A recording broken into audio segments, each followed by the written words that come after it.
dental coverage, and responsive service.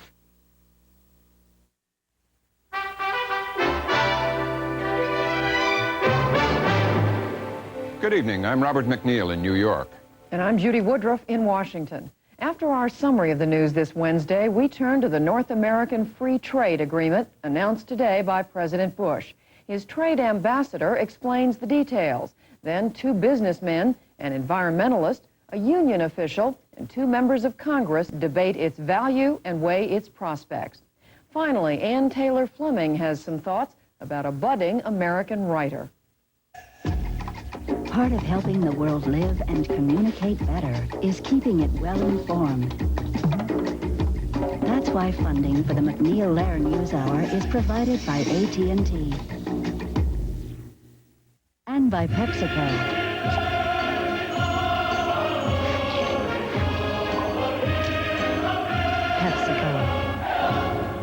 And by the Corporation for Public Broadcasting and viewers like you.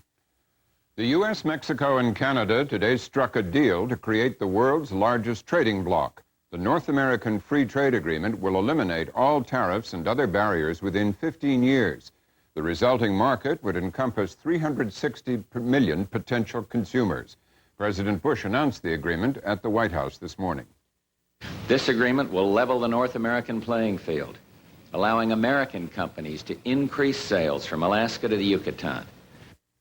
The agreement drew opposition from organized labor. AFL-CIO Secretary-Treasurer Thomas Donahue called it a bad deal for American workers. He spoke at a Washington news conference. The agreement is not an agreement about free trade, nor is it about development in Mexico. It's about guaranteeing the ability of U.S. investors to move their plants to Mexico to take advantage of cheap wages and poor working conditions. The agreement will have to be ratified by Congress, the Canadian Parliament, and the Mexican Senate. We'll have much more on the story right after the news summary. Judy? Governor Bill Clinton said today he would support a free trade pact with Mexico and Canada as long as it provided protection for workers, farmers, and the environment on both sides of the border. The statement by the Clinton campaign said that he would be reviewing the details of the agreement to see exactly what it provides for. It also said he would follow closely congressional hearings on the subject. Clinton and his running mate, Senator Al Gore, met with Israeli Prime Minister Yitzhak Rabin this afternoon in Washington. Afterward, Clinton said he was committed to maintaining a strong relationship with Israel. I support strongly the extension of loan guarantees to Israel, as I have for many months, and I am pleased that progress has been made on that front. And finally, I conveyed to the Prime Minister my intense desire not to let the partisan difficulties of the election here in the United States in any way impede the peace process. I support it. I hope more progress will be made in the next few months, and I am fully committed to maintaining a strong continuity in that peace process after the election. There were more reports today that a job switch for Secretary of State Baker is imminent.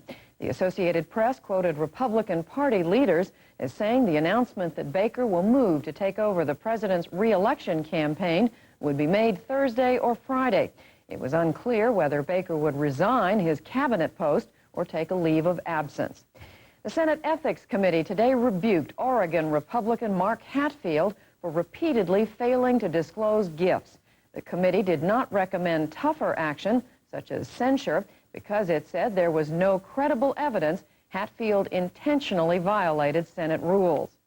In economic news, inflation at the wholesale level remained low last month. The Labor Department said today the Producer Price Index rose 0.1% in July. Lower prices for fuel and computers kept the figure low. Today in Sarajevo, more than 300 women and children did what many in Bosnia want to do. They got out. Their evacuation was permitted by Serb forces besieging the city for more than 3 months. The conciliatory gesture came as the United Nations moved towards increasing pressure on the Serbs for their aggression in Bosnia. Tomorrow, the Security Council is expected to approve the use of force to protect relief operations and open detention camps in the former Yugoslav Republic. The Red Cross today said it had gained access to 2 camps where atrocities are alleged to have been committed. A U.S. official accused the Serbs of moving many prisoners out of the camp to hide evidence of mistreatment from the Red Cross. We have two independent television news reports, beginning with Paul Davies on the evacuation from Sarajevo. In the ruins of the city that was their home, the weakest victims of this war queue for an opportunity to leave. A roll call reveals the names of the fortunate few. There will only be room for 350 on the convoy. Husbands must stay behind. Here, a fighter whose family are leaving receives comfort from his youngest son. But for these children, the parting is particularly traumatic. They lost their parents in the fighting. Now they must say farewell to the friends they made in the orphanage. For more than 3 months, they've comforted each other in their shared grief. Now they're heading in separate directions. Such goodbyes come hard. But for those who've lost everything, like 14-year-old Snezhna, there's simply nothing to stay for. My apartment burned out. My mother died, and I don't know where is my father. After a 5-hour delay in the sweltering heat, the coaches finally arrive.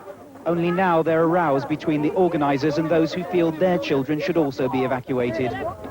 Militiamen intervene, and only when order is restored at gunpoint can the hazardous journey begin.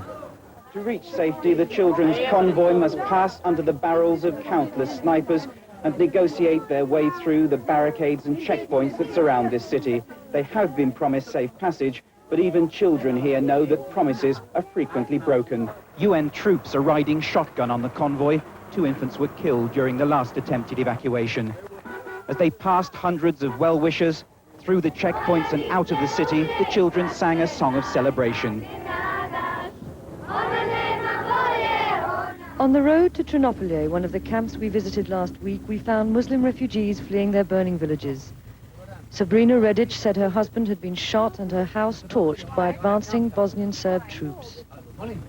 When did they burn your house? Her fear is in part terror of what lies ahead at Ternopil.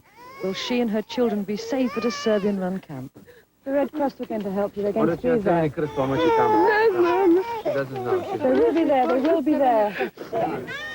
At Ternopil, the International Red Cross had just arrived. This is the first time they've been allowed inside, and it's only the second camp they visited. For the moment, Sabrina and her children are safe. But Ternopil has changed. There's now some food getting through, although queues are long, and there's also shelter and clothes provided by the Serbian authorities. And the barbed wire fence that shocked the world has been torn down from its posts. Many are in these camps. Men like 26-year-old Sead Hukanovic, held up by his elder brother. He was a television repairman before the Serbs took him. The International Red Cross yesterday gave out registration forms to the 2,000 now in Ternopil. A small start in one camp. There are hundreds of others they need to reach. And the men responsible for running this camp and the others admit mistakes were made. War is war. Some people, they lose control, and then they beat some people. And But our Serbian hosts, who still control the limited access we have to the camps, were anxious to stress that equivalent atrocities have been inflicted on their own side. This video, they said, showed some of the 6,000 Serb civilians killed by Muslims. And they deny they're using terror to force Muslims from their villages, but there is evidence that they are. Kozarac, for example, was once a village of 26,000. Now there's no one left.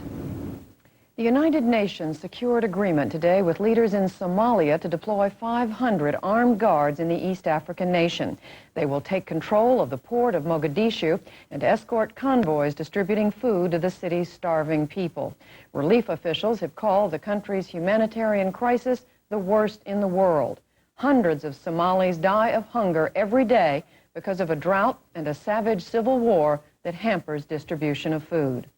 That's it for the news summary. Just ahead, the North American Free Trade Agreement and an Ann Taylor Fleming essay.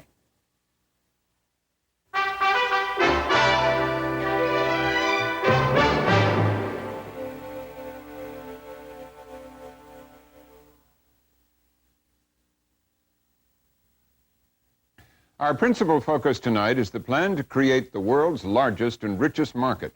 President Bush announced it today in Washington after more than a year of negotiations among the U.S., Canada, and Mexico. In the White House Rose Garden, the president stressed that trade equals jobs. Historic trade agreement will further open markets in Mexico, Canada, and the United States, and it'll create jobs and generate economic growth in all three countries. Increased trade with North America will help our nation prepare for the challenges and opportunities of the next century. The Cold War is over. The principal challenge now facing the United States is to compete in a rapidly changing, expanding global marketplace. Open markets in Mexico and Canada mean more American jobs. Our nation is the world's leading exporter, well ahead of Japan and Germany, and today over 7 million Americans are hard at work making products that will be sold around the world. Export-related jobs pay 17% more than the average U.S. wage. These jobs are the kind that our nation needs to grow and prosper, the kind that showcase American talent and technology. The agreement, called the North American Free Trade Accord, would bring Mexico into the existing pact between the U.S. and Canada. Over the next 15 years, the accord would remove almost all import duties and other restrictions to the movement of tens of thousands of goods across North American borders. If approved by the legislatures of all three countries, it would unite 360 million consumers. Virtually every industry would be touched by free trade: automobiles, advertising, agriculture, banking, buses and trucks, computers, glassware, insurance, oil and gas, textiles, and telecommunications. Each country would be free to follow its own health, safety, and environmental regulations, even if, for example, a U.S. rule on meat inspection kept out Mexican beef. There would also be a special three-nation commission to resolve disputes and a plan to clean up the badly polluted U.S.-Mexican border. For more on the accord from the woman who negotiated it, we go to U.S. Trade Representative Carla Hills. Ms. Hills, thank you for joining us. Pleasure. Great stress is being put on this, for obvious reasons, on jobs. How does it create more good jobs in the United States? Can you give us some examples of how it would create jobs here? 70% of the growth to our economy at the present time comes from exports. And for every $1 billion worth of exports, we generate 20,000 jobs. So we must ferret out export opportunity. It really is our best job machine today.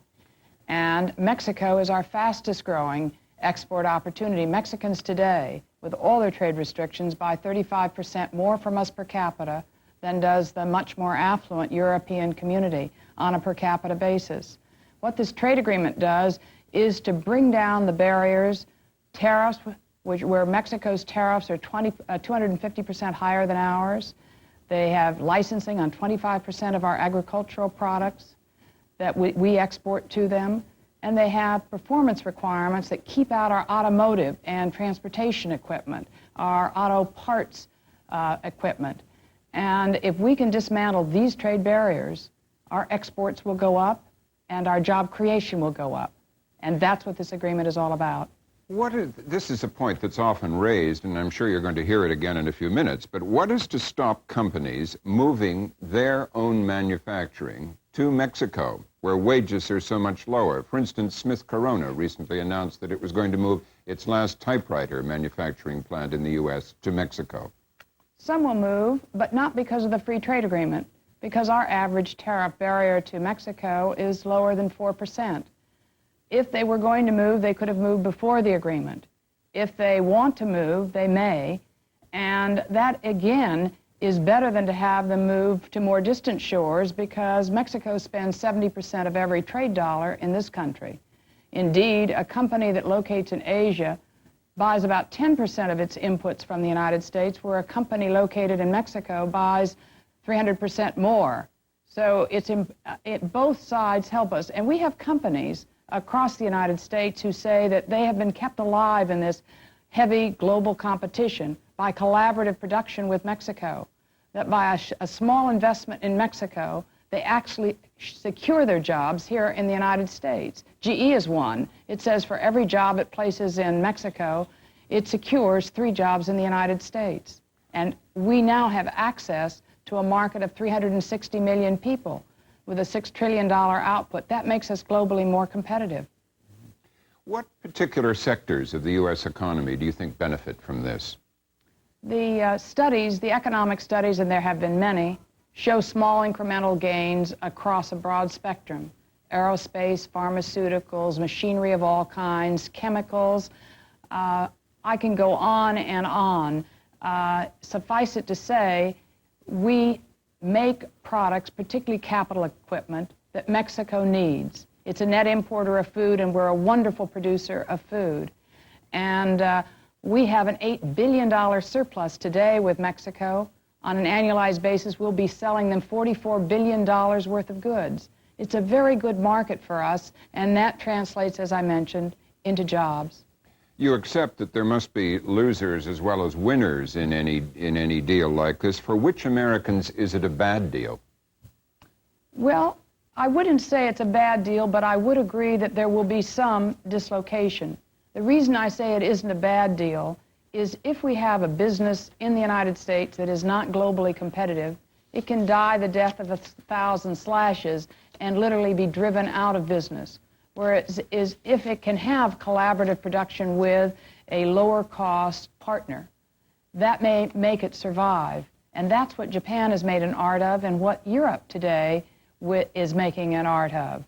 But there are some dislocations, and I would say in some agricultural products, perhaps in the low end of the glassware market, we have greater sensitivities. That's been documented. And that's why we have negotiated long transitions and a safeguard mechanism in case the entities are not able to adjust.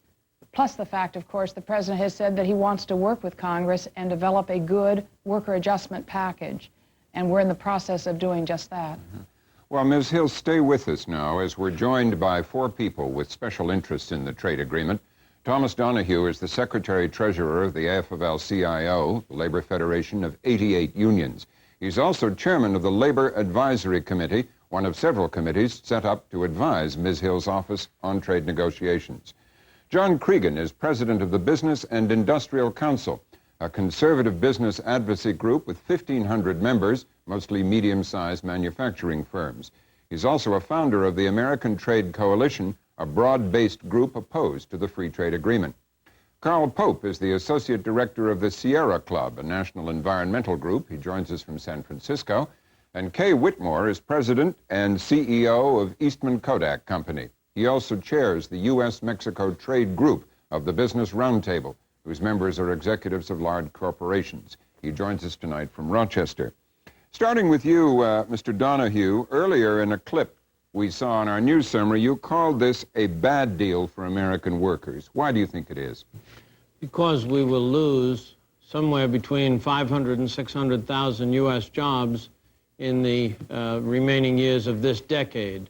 We will continue to see the outflow of U.S. production to Mexico, and we will lower American wages of the jobs that remain. We'll be suddenly competing with a low-wage neighbor to an even greater extent than we are now. Ms. Hills, how do you reply to that? Actually, Mr. Donahue is in error here. The jobs that will be created in Mexico will be higher paying jobs. We're already competing with Mexico. Our average tariffs are 3%. We are opening up a market, our fastest growing export market, and we have 600,000 Americans who rely upon Mexico for their jobs in the United States, and by 1995 that will be over 1 million. And that's because they are employed by industry that is selling goods to Mexico. Mr. Donahue, do you accept that any jobs will be created as a result of this? If our exports increase over the long term, those would be additional jobs. They'll be far less than the outflow of jobs. The proposition that we are getting a marvelous deal here because we're opening up this wonderful market in Mexico is fallacious. There are 90 million people in Mexico. Unfortunately, most of them are poor. This is not a great market. When we have this wonderful connection of 360 million people, we're adding about 80 million poor people to it. We could sell more product in the United States if we concentrated on those policies which would create U.S. employment. We might begin to take the people out of poverty who live in poverty in the United States because we have 17 million people unemployed. Well, what do you see as the drive, then, or the reason for the drive for this trade agreement. Purely political considerations of the president and of the Republican administration. They want, and this administration and the president has said consistently, the Salinas administration has changed the economic face of Mexico. That means they have privatized and moved into a more, quote, capitalistic system, if you will. And we want to, quote, lock in those changes. We don't trust the Mexicans. They might go back on the deal, so we need to lock in those changes. It's purely a political interest of this administration. Ms. Hills, how do you reply to that? Well, of course we want to lock in the economic reforms that President Salinas has put in place. We want Mexico to be outward looking and to accept our goods. He has turned around a country that was full of protectionisms. But to say that Mexico is too poor and buys nothing from us and it's not worth the effort of opening their market is disclaimed by the facts. Mexico is our fastest growing export opportunity. It buys 35% more from, per capita from us than does the much more affluent European community. And we find it a fabulous export opportunity that will translate directly into jobs. As I mentioned, we'll have over 1 million jobs connected with our trade with Mexico by 1995. Let's move on to John Cregan of the Business and Industrial Council. Your organization, your trade organization, has been opposed to this agreement as it was being negotiated. What do you think now that you've heard the broad outlines?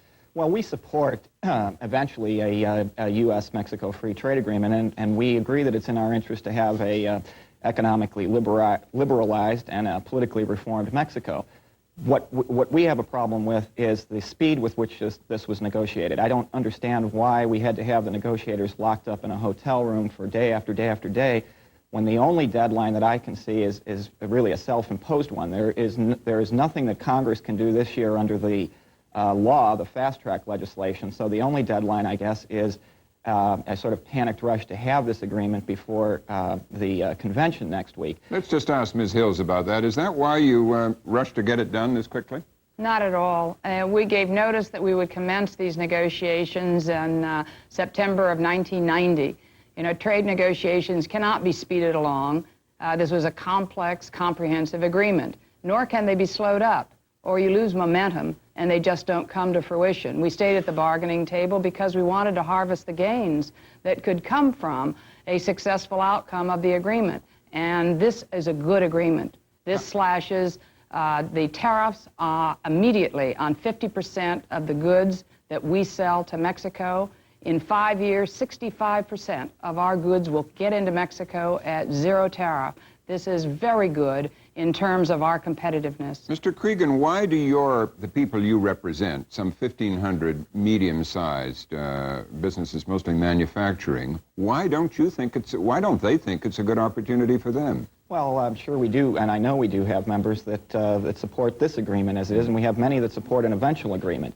The problem we have is that we think that this agreement is tilted more toward the Fortune 100 companies, the multinational, the transnational companies that have large economies of scale, international divisions of labor that can have assembly plants in Mexico, enjoy workers for 80 cents an hour, and our companies, and we are a conservative organization, have to stay in, are primarily located in this country, and they're facing these regulatory burdens, some of the most burdensome that we've ever had, very high tax rates, and I think that it's a little bit of a double standard for the government to impose these regulations and these high taxes, and then with a little wink and a nod say, well, if you want to go to Mexico, you can hire workers for 80 cents or $1 an hour. You don't have to have these regulations. You don't have to have these taxes. And you have an advantage over the medium and small size manufacturing companies. Well, what about the contention that it's going to create jobs? I mean, a lot of jobs are created by small and medium-sized businesses, like the ones you represent. Won't your companies be creating jobs? Well, that's exactly the point. It was our kinds of companies that created the overwhelming majority of the jobs in the 1980s. And I do think that in the near term, you're going to see a ballooning of our trade surplus with Mexico. I agree that in the first couple of years, you're going to see an increase in our trade surplus as we are transporting capital, factories, if you will, down to Mexico. But then I think you're going to see a dramatic turnabout. I think that you're going to see bigger and bigger trade deficits. And as Ambassador Hills correctly points out, we do gain 20,000 jobs for every $1 billion of exports, but it's also true that we lose 20,000 jobs for every $1 billion of imports. And there is no real Mexican middle class that we're going to sell goods to. The Mexicans are not basing their economic reforms on imitating the United States, free enterprise American-style capitalism. They're basing their economic reforms on looking east, looking at the East Asian economies, basing their rapid economic growth on exports. And I fear that the majority of those exports are going to be headed to the American market. I'm going to ask Kay Whitmore of Kodak to respond to you, Mr. Cregan, because he is a member of the head of a very big American company, and he's fully behind this trade agreement, as I understand, Mr. Whitmore. Is that correct? Robin, that's correct.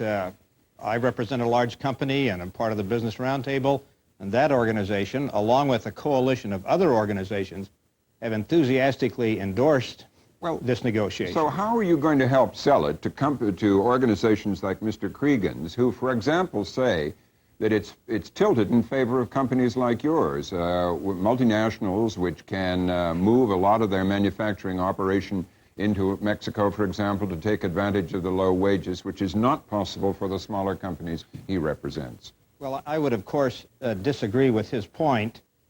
Part of the phenomena of the business support for the NAFTA agreement, working with Ambassador Hills and others, has been that the business community has represented a broad coalition of organizations.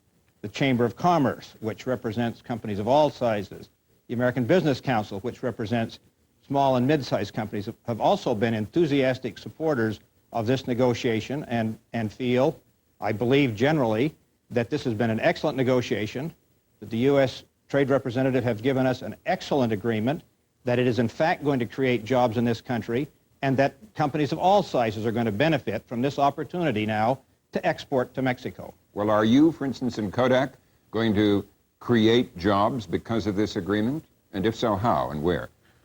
The Mexican market for Eastman Kodak and for many other companies is an excellent market. It is a growing market.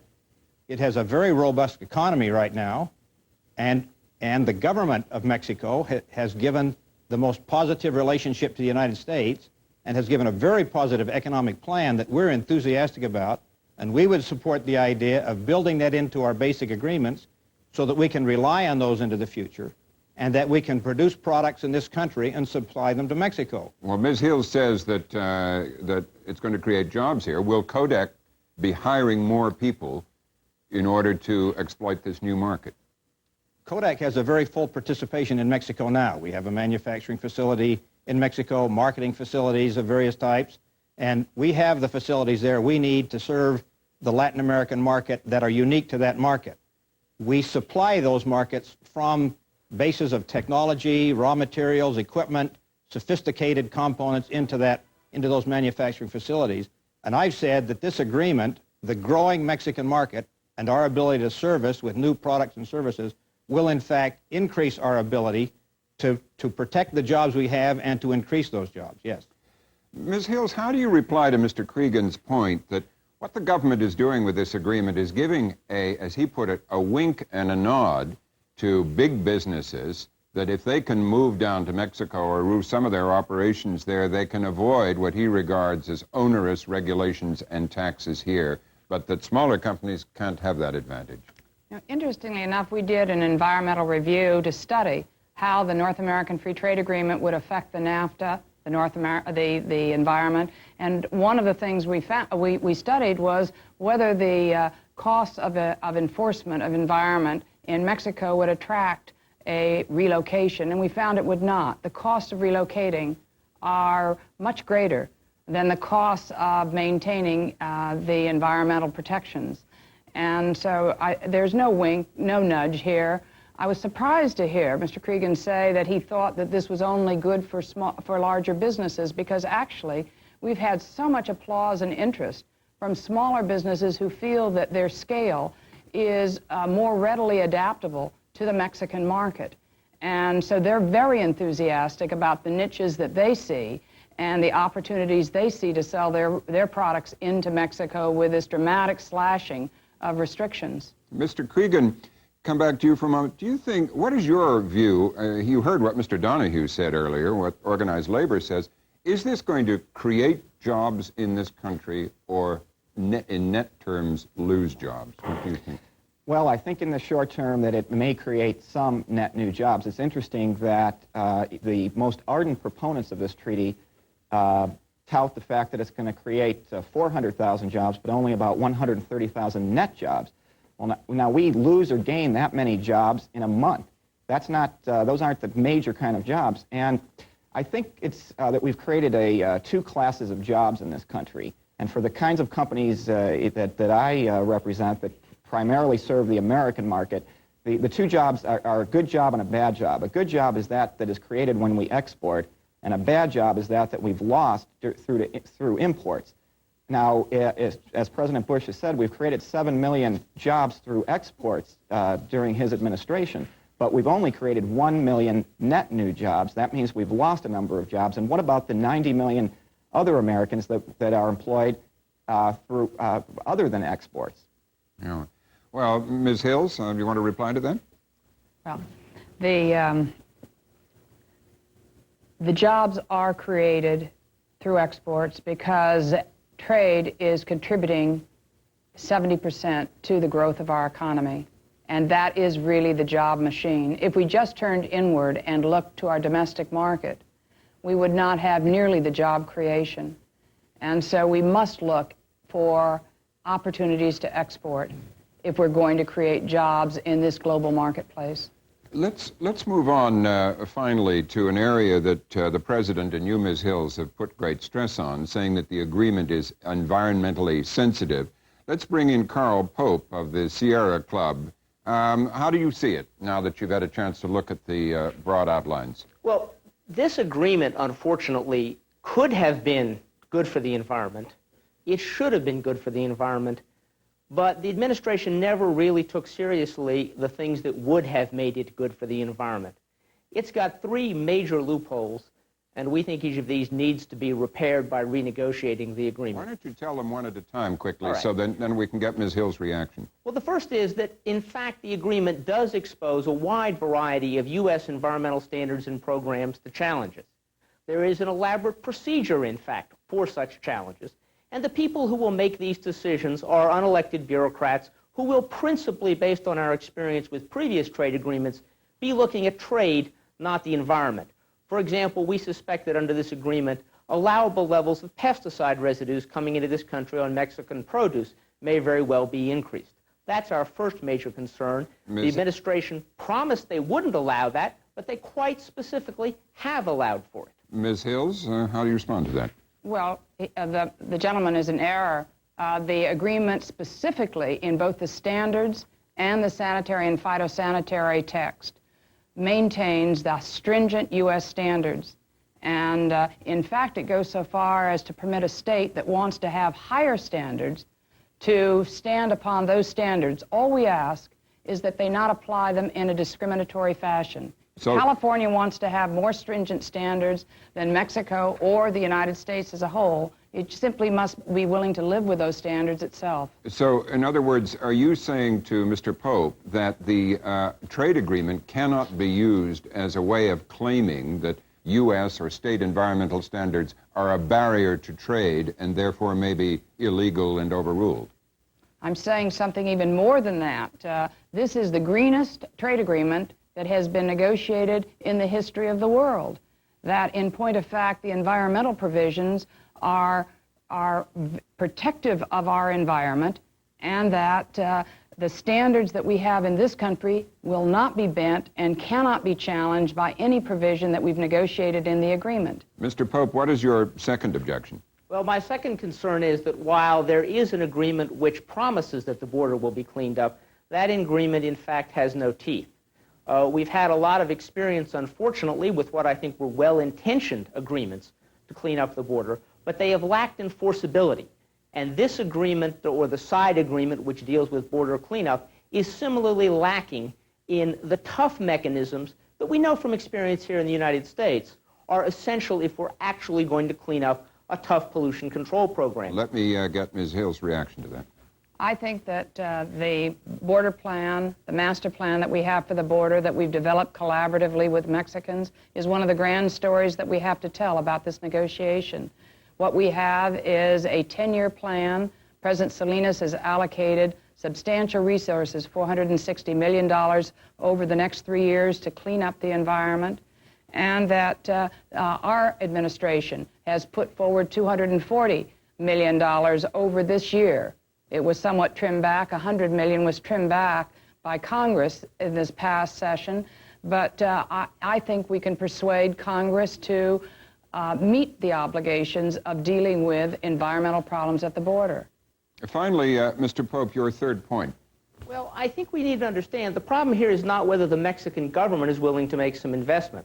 The question is whether factories in Mexico have to meet environmental standards. We also believed that this agreement should provide that American companies, which after all are American citizens, when they locate in Mexico, should have to meet U.S. environmental standards and should be subject to enforcement in U.S. courts, because we've had a long history in Mexico of environmental standards which the government doesn't enforce and which the Mexican courts won't take action on, and Mexican citizens don't have the rights that we have here in this country to go into court to protect themselves. Ms. Hills? The Salinas administration has passed a regulation that is more stringent than our own. It requires new investors, when they invest in Mexico, to show how they're going to meet their environmental obligations. And unless they show how they're going to deal with sewage, air, and water, they're not permitted to invest. So they have an upfront environmental enforcement mechanism that is really rather unique and very positive. But this mechanism requires the willpower of the Mexican government to enforce it, and there is a long series of regulations put in place by the Salinas administration which have been consistently and regularly ignored by the regulatory officials in Mexico. Well, it's the only way that in a context like Mexican you can really be sure you're getting an enforcement of environmental laws is to give the citizens of Mexico the right to insist on that enforcement, something this agreement does not provide. A brief reply, Ms. Hills, and then we need to move on. The Salinas administration has closed more than 1,000 industrial facilities that have failed to meet their environmental standards this year. I think their environmental record speaks for itself. Okay, we're going to move on. Judy? The next stop for the trade agreement is Congress, and to gauge the reception it's likely to get there, we are now joined by two members of Congress. Jim Colby is a Republican from Arizona. His district is located along the U.S.-Mexican border. Richard Gephardt is the House Majority Leader and a Democrat from Missouri. Congressman Gephardt, you have raised concerns over a period of time about this agreement.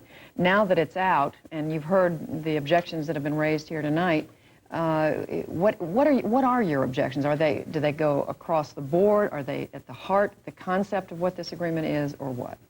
Well, first, we have to put aside the provisions of the agreement. It is still classified. We won't see that for a number of weeks. So it's hard tonight to make a lot of conclusive comments about this tariff or that industry and how everything was exactly treated. So you don't have access to the language yet? We have an outline. We have a general expression of what is in the treaty. We haven't seen the language and won't see that. It's not available until all the interpretation is done, and that's a normal situation at the end of a negotiation. But beyond that, let me say that my view in general is that we can do a good agreement with Mexico that can be in the interest of both countries and the people of both countries. But it has to be done the right way. And the major deficiency that I see so far is that there is not credibly in place funded programs and ways to deal with both the environmental, the infrastructure, and the employment challenges, the human challenges that I think are presented by this kind of a treaty. Clearly, as Carla Hills has said, there will be jobs created, there will be jobs lost. If the people who lose their jobs are to find new jobs, it's going to take a concerted effort here in the United States, on the part of the private sector and our government, to see that people are put into a position where they can gain new employment.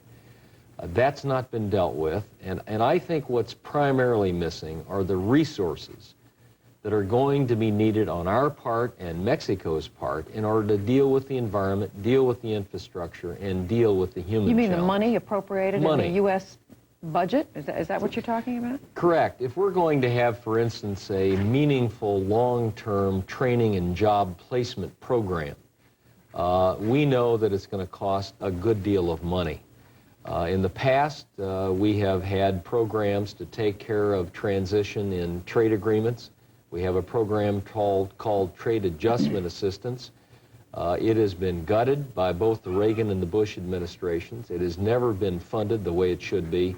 And in my view, the funds will not be there with a budget that has a $400 billion deficit unless we can identify a revenue source that I think should ideally come from the activity of trade between the two countries.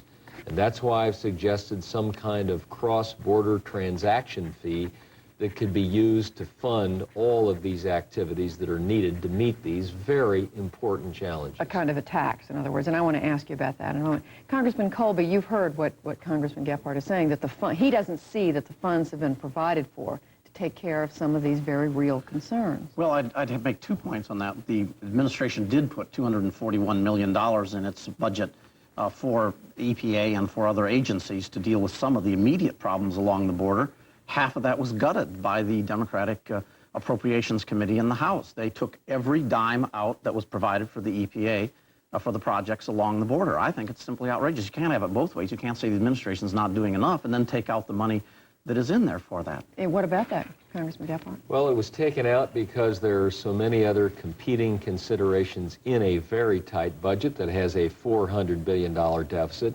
And I think it's pretty hard to ask people in Missouri or Michigan or New York who are paying their taxes into the federal budget to say that their money should be taken to solve problems that are coming out of increased trade between two countries that hopefully will be increased because of this treaty. You mean because they would lose benefits if for other federal projects that were cut back? Well, if the environment is a problem, and it is on the border, and if we're to deal with those environmental problems and to help Mexico have the resources to enforce their very good law, it seems to me the monies to do that, and they're going to be considerable in my view, should come out of the transaction of trade that is going on between the two countries. It shouldn't come from general taxpayers in other parts of the country. Is that a viable idea? Well, this suggestion reminds me of Abraham Lincoln's comment about the guy who was being led to the gallows. He said, except for the honor, I think I'd decline. If I were in the business of negotiating a trade agreement here, I think I'd decline if this was the option here. Why? Because what he's suggesting is we're going to have a free trade agreement. We're going to have a tax as a part of that, a new tax as a part of that free trade agreement. That's exactly what free trade agreements are supposed to get us away from. Environmental problems are national problems. We have Superfund that is paid for nationally. All of our environmental problems, we understand, are national ones. These problems along the border are international So problems. when he says that Missouri and other states shouldn't be asked to pay for the cleanup of, among other things, of what has to happen along our border with Mexico, that's not a... You don't buy that argument? I don't buy that argument. I think the problems that exist along the border come from the pressures that exist on both sides of the border. We pay a lot along the border for not only cleaning up the environment, but for the problems that exist, the health problems, the law enforcement problems. They pose a real problem for those of us that live along the border. Well, those problems are not being solved. If you go down on the border on either side, in most places, you'll see tremendous environmental problems, creeks with all kinds of pollution in them. Air is polluted. You'll see children and people on both sides of the border living without sewage, living without roads, living without water. These are problems that government and the private sector together have to solve. Whether or not you have a Mexican free trade treaty, we've got to find a way to solve these problems. Let me just give you Europe as a model. The European community has brought in Greece, Spain, and Portugal, countries less developed than the rest of the community. Since 1986, they've spent $100 billion on structural adjustment assistance that has come out of the budget. What does that mean, structural adjustment assistance? Well, they provide for training in both the community and when the workers lose their job. Exactly. They also take care of health problems. They take care of environmental cleanup, and they have activities with regard to infrastructure. If that's what they're doing with a country that is, say, a 2-to-1 wage disparity with them, we're talking about a country here that has a 10-to-1 wage disparity with the United States. Congressman Well, Colby? we certainly agree at least on that one thing, that these problems have to be solved whether or not there is a trade agreement. Whether or not we have a free trade agreement, we have the problems. They exist there along the border. But I contend that poverty is no friend of the environment, that to the extent that we can increase the wealth in Mexico, increase their resources, they will apply more to this. Ambassador Hills pointed out they're putting $460 million into it this year. It's more than we happen to be putting into the problems along the border. So I think they are making a real effort here. Ambassador Hills is still sitting with us. And what about Congressman Gephardt's point that there is not enough provision in here to take care of retraining those people who are clearly going to lose their jobs when those jobs leave the United States? We have committed to have a worker adjustment program. The trade assistance program that he mentioned has not been well funded, but we've doubled the funding in the last 4 years of the economic dislocation worker adjustment program because it has a much better beneficiary ratio. But I do take issue with the majority leader on having a tax put on trade, because that really is what we're trying to do away with.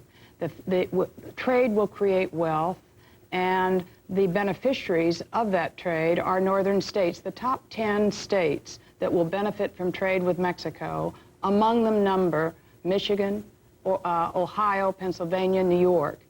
And so it is incumbent upon them, as a good and vibrant democracy that we are, is to arrange the priorities. And trade is a priority because it is so job creating. Do you accept that the states that are going to most benefit from this are the states in the north, middle, upper central, northeast in the United States? With a good treaty, all of the states of the United States can benefit, and all of Mexico can benefit. That's not the issue. The issue is, are we going to have a transition, a way of dealing with the ancillary problems that are created by even greater trade than we have today, so that those problems can be dealt with correctly? I think we can, but to give it an illusory promise to say that we're going to gin up a program that we haven't been able to afford in the past, I don't think is a sufficient answer. This has all come up, of course, in a presidential election year, and much of the discussion that's going to take place in Congress is going to take place after the election. But right now, many Democrats are saying, in fact, Governor Clinton put out a statement today and said, yes, he's for a good, a sound trade agreement, but he wants to see the details, but he wants to wait for these hearings. Aren't many Democrats going to be trying to have it both ways at one point, trying to say on one hand they're for free trade, but on the other hand they don't want to give up some of these, frankly, protectionist positions that they've adopted over time? No, I think he's been very clear, and I've tried to be clear from the beginning, that a good treaty done right is good for both countries and the people in both countries. But what we're going to be adamant about and careful about is how this is done, and whether the programs that are put in place, both private and public, to deal with the problems we've been talking about are funded correctly, concrete programs that will get real results, and that they're effective programs that will be here not just next month or next year, but 5 years from now. Just quickly, Ambassador Hills or Congressman Colby, how much negotiating room is there on the part of the administration in terms of what Congress can do with the language here when it goes to the Congress? Well, we'll work closely with Congress to develop a bipartisan approach to the implementing legislation of this agreement. The President has already committed before the negotiations commence to work in a bipartisan fashion to develop the programs such as worker adjustment that he feels are necessary to help those workers in certain sectors that may be affected by the agreement. And Congressman Colby, what do you see the climate is on the Hill? I think it's going to be a tough climate, but I think making a prediction right now would be rather foolhardy. We're looking at a huge turnover for the 103rd Congress. So I think we'll have to wait till next January, and of course also the presidential election will play a big part in this. I hope Governor Clinton will renew his commitment that he made earlier to the free trade agreement and will support it. Just quickly, Congressman Gephardt, do you accept that it's just too early at this point to say, or what? We have a long way to go, but this should be an issue that's debated in the campaign for this reason. There's a very different approach here. The Democrats are saying there's things that have to be done and government has to take a role with the private sector. Republicans really believe the private sector will take care of all of this. You don't need to do much of it. All right. Well, gentlemen, again, and Ambassador Hills, we thank you all for being with us.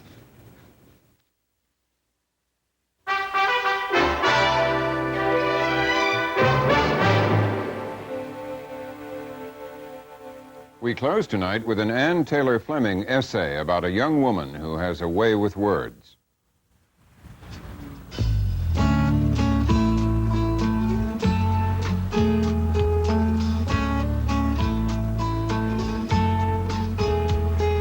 We were listening to a song that was the hit of that summer, Tracy Chapman's Fast Car, all neatly packaged and sung with a man's voice and melodramatic guitar strings. You get a fast car, I want a ticket to anywhere. Maybe we make a deal, maybe together we can get somewhere. I cranked the volume up another notch as he cranked the engine another 5 miles per hour. I liked it that way. I liked it when the music was loud and blasting and we were going at 75 miles per hour. And with our windows down, the wind seemed to be serving as the background music. I liked it when other nearby cars stared at us, thinking somewhere in the back of their heads that we were some wild kids having the grandest time of our lives. But really, we weren't. The reader and writer of this story, Fast Car, is Kuyen Jong, a 16-year-old 10th grader at Van Nuys High School. Her story was the first-place fiction winner in a recent contest held by LA Youth, a newspaper put out by and for high school students from all over the city. I met her because I was one of the judges. Reading her story for the first time, typed out on rip-and-read computer paper, stopped me cold with its restrained depth of feeling and terse elegance. I looked out my window and studied the sideway road markings, dashed white lines and raised white round dots. I thought about a poet who compared a car to an animal that ate the miles as it went along. Miles grabbed hold of me when my head went out too far. He took my left hand in his and started toying with my fingers to keep me still. Here, my instinct said, was an authentic voice, one of my sprawling city's true young poets. Make that multicultural poets. 500 people come into Los Angeles every day, looking for everything imaginable, most of them from Latin America and Asia. Of the 600,000 students enrolled in the LA Unified School District as of 1988, 500,000 were non-white, and among them, there were 96 different languages spoken. I don't feel like the need to write much about my culture because, truthfully, I don't know a lot about it, and I'm ashamed about it. I really am. I imagine myself having kids in later years, and how am I supposed to teach them the language or like the cultures and traditions, like certain Chinese holidays, and certain months you have certain holidays in which you must buy like fruits and like pray and offerings. And I'm afraid, and I want to keep the tradition, but I don't really know how. Kuyen herself is both Vietnamese and Chinese. Her parents were born in Vietnam, but consider themselves Chinese.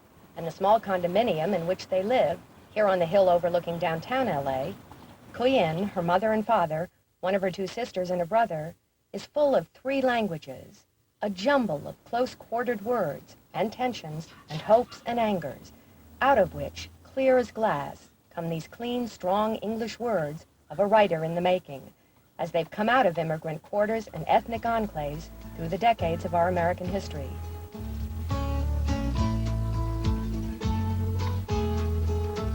She loves the freeways, the freedom, the fearful and exhilarating flying out of her culture into a new one.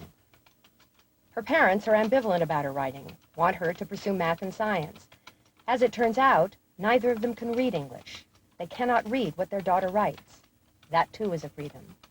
A friend of mine said it gives me more freedom to really create something that I feel strongly about without them really knowing it. I think there is a lot of violence and pain in a family because that's when a writer writes from what you know, and you write from what you feel deeply about, and you write from what you see around you. And I tend to write subjects that kind of like about a person in a realistic world and just trying to grab and struggle to overcome or to deal with the problems that they go through. Kuyen says her father has had a hard time here among so many strangers. A dentist in Saigon, here he has worked mostly in a sewing factory. Her mother worked as a cosmetologist until the shop was burned down in the recent riots. Money is an issue, ethnic identity is an issue, violence is an issue, fear is an issue. They want everything for their high-achieving kids. And there are days, Kuyen says, when the pressure is heavy, when the writer in her is at war with the mathematician, just as the rebellious American teenager fights the dutiful immigrant daughter. Sometimes you don't know where you really belong. A part of you feel like, oh, sure, you can go on Saturday night with your friends, or you can go on Friday nights, and you can just be so Americanized. When you go back to your family, here you are at a different place, and you speak to your mom and your dad in different language. And even then you speak in different. Yeah, and even to them you speak maybe the same language, but still the meanings come out different, because usually I end up saying the wrong thing than what I really want to say, and it makes things hard for them to understand. But underneath it all the pushes and pulls, a new American voice is forming, up out of the angst of adolescence, out of the variegated spill of a vast city, out of the marriage of cultures, a girl's voice, strong and simple, telling a story, fearing, she says, that she will explode if she doesn't. You got a fast car, fast enough so you can fly away. You gotta make a decision, leave tonight or live and die this way. Under him, I would think about whether that parabola in the pre-calculus test was a function or not, and try to remember what was the answer I had put for the domain and range. I wonder if he had noticed the 1-inch scar that Mom has slashed with a knife on my upper left thigh. I let my scarlet fingernails gently rake his back the way I wanted to scar Dad's face when he raped Mom.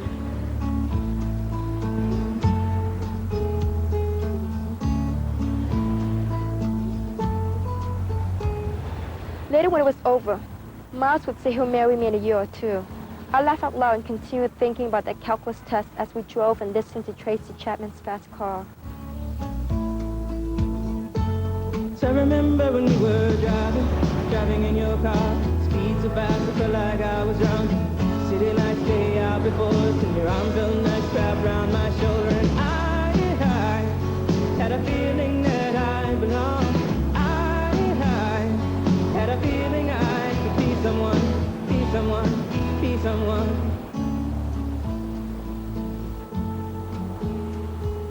I'm Ann Taylor Fleming.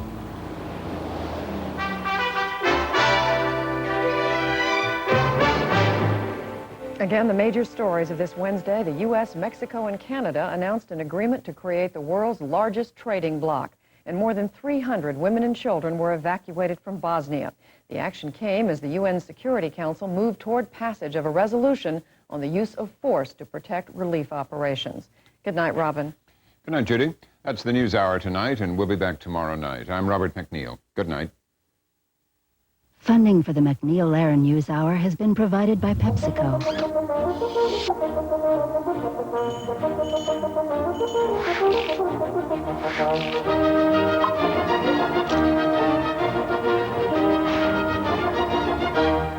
PepsiCo.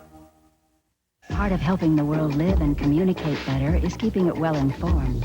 That's why funding for the NewsHour is also provided by AT&T and by the Corporation for Public Broadcasting and viewers like you. Funding for the MacNeil-Lehrer NewsHour has been provided by ODS Health Plan, the group medical plan that meets. Hauled and dragged tall sections of metal up into the woods above Interstate 5. This is why they were doing it. A month ago, people in the area began seeing 2 bull elk wandering through the park. It is good elk territory, except the park is surrounded by city. And they're almost developing a pattern of starting out down there in the morning and coming up at night. They're consistently spending the day up in here. Gene Herb is worried someone may get hurt. They have been seen on the freeway. The plan is to trap the 2 elk in a metal cage, tranquilize them, and transport them to a remote area. And this is probably the levelest place in the whole park. Today, they erected the cage. There's their trail right there. Put it along the path the elk always seem to travel. How long before the elk enter the cage? No one knows. We've done it before. You know, we put them up before and it worked the same night. But most likely they will bait it and let the elk get used to it, not be scared. They'll be real leery for a while. They may just send one in. The big one might tell the small one to go in and kind of check it out for them, but if things go slick, I think then they'll become very accustomed to it.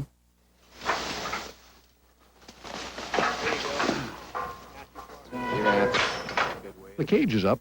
Now comes the waiting. For them, and for them. Ray Summers at large. Fish and wildlife officers request people stay away from the traps so they avoid frightening the elk. Had to find some shade today. Looked like it might be a good place. It was 96 in Portland, 101 field-like temperature. Randy tomorrow is looking for, let's let him say, what's our high for tomorrow? Well, a little bit cooler. Some of that ocean air that's in Astoria right now is going to work its way in our direction. So a little cooler, but still way too hot. Oh, that's good news, though. Thanks for joining us. We'll be back at 11 o'clock. Dan Two Shoes Rather is next.